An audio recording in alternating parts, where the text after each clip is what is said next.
their last release, Rohan, I put out a post on social media. I bought a whole bunch of Aqara, well, sorry, not a whole bunch, just two Aqara FP300 presence sensors.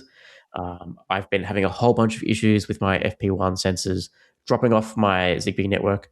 And this started in December, right? Like it's just a random power failure. I've identified that it's not the FP1s that are causing the issue. I think it is something to do with my Zigbee network.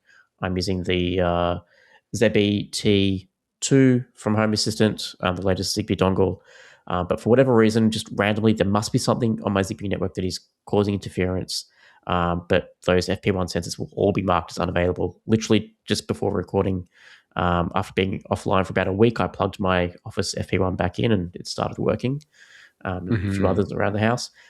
So yeah, I've replaced them with the FP300. But shout out to Ken Cole and Eccentric on Blue Sky for pointing out some of the issues with the FP300s and ZHA.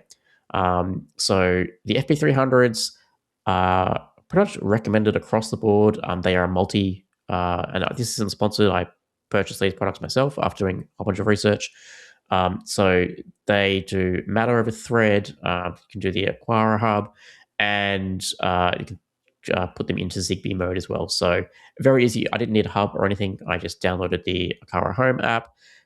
They detected the sensors straight away, and then I got a choice. Do I want to download the Zigbee firmware or use an Aqara Hub to integrate it with Matter? I went down the Zigbee firmware, integrated it with the ZB2. There is a pull request by Chem, which is introducing a custom ZHA Quirk into the ZHA device handlers, and I've had brilliant success with that. I'll leave links in the show notes if you have an FP300. The alternative is to use Zigbee to MQTT. I'm not using Zigbee to MQTT, and I didn't want to port over or run a second Zigbee network just for these. So yeah, I would recommend using that custom Quirk. It is fantastic.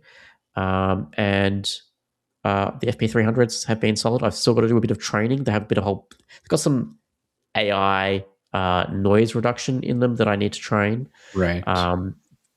Things like, in a bathroom with an exhaust fan, you just need to weed that out. So that'll be my next experiment. But so far, I've been impressed. They're battery operated. Apparently, the battery can last 2 years. We'll see. That's cool. But yeah. Also, shout out to 654456A on Blue Sky. They pinged me on Blue Sky to say they're using NFC tags to add items to their Home Assistant shopping list for a lighter version of Grocery. And actually, I do appreciate this. So, Grocery, we've talked about several times now, but yeah, it's a whole management for inventory for your home grocery goods. So you can track, how much in stock sauce or milk or whatever you've got in the fridge or the pantry.